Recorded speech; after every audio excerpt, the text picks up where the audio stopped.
સમગ્ર ગુજરાતમાં ઉત્તરાયણની ઉજવણી પતંગ ચગાવીને કરવામાં આવે છે, પરંતુ ગુજરાતનું એક એવું ગામ જ્યાં ઉત્તરાયણના દિવસે પતંગ ચગાવવા પર દંડ થાય છે. આખરે કેમ આ ગામમાં કોઈ પતંગ નથી ચગાવતું? ચાલો જાણીએ.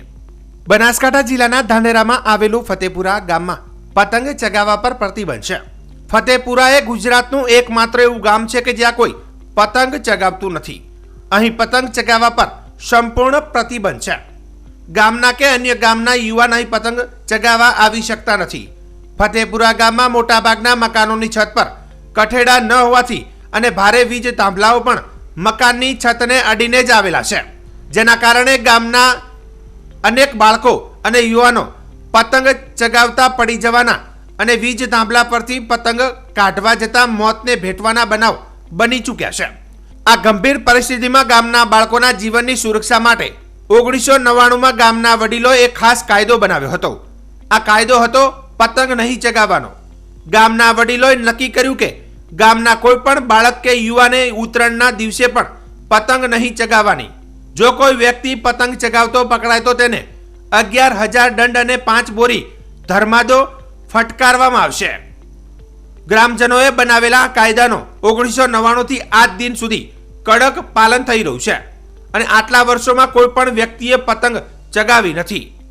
પતંગ નહીં ચગાવવાનો ગ્રામજનોએ નિર્ણય કર્યો હોવાથી 1999 થી આ ગામમાં ઉત્તરાયણ પર કોઈ જાનહાનિ થઈ નથી.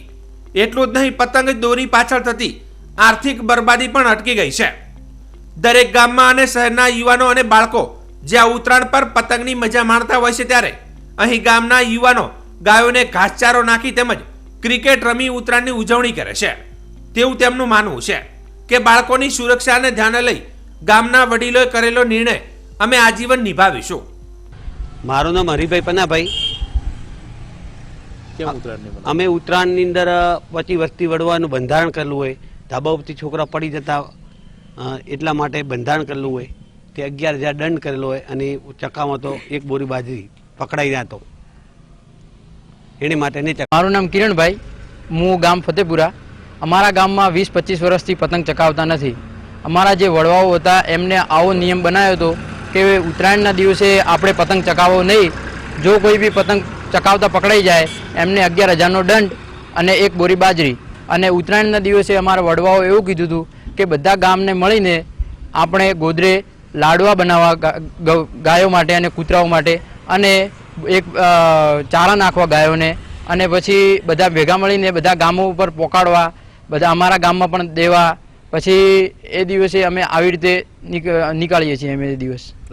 મારું નામ મેદાભાઈ કાજાભાઈ, ગામ ફતેપુરા, તાલુકો ધાનેરા, જિલ્લો બનાસકાંઠા.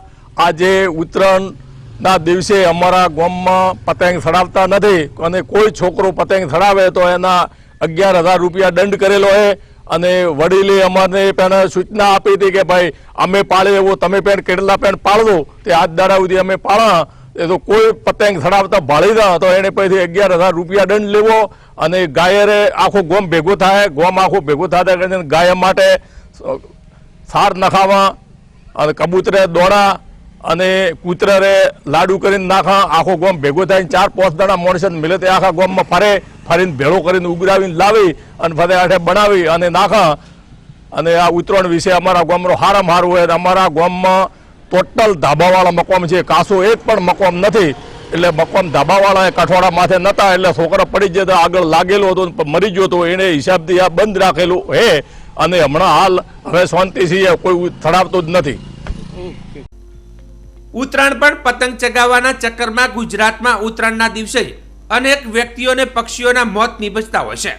ધારદાર પતંગની દોરી પણ અનેક મનુષ્યોને આકાશમાં ઉડતા પક્ષીઓ માટે મોતની દોરી સાબિત થાય છે.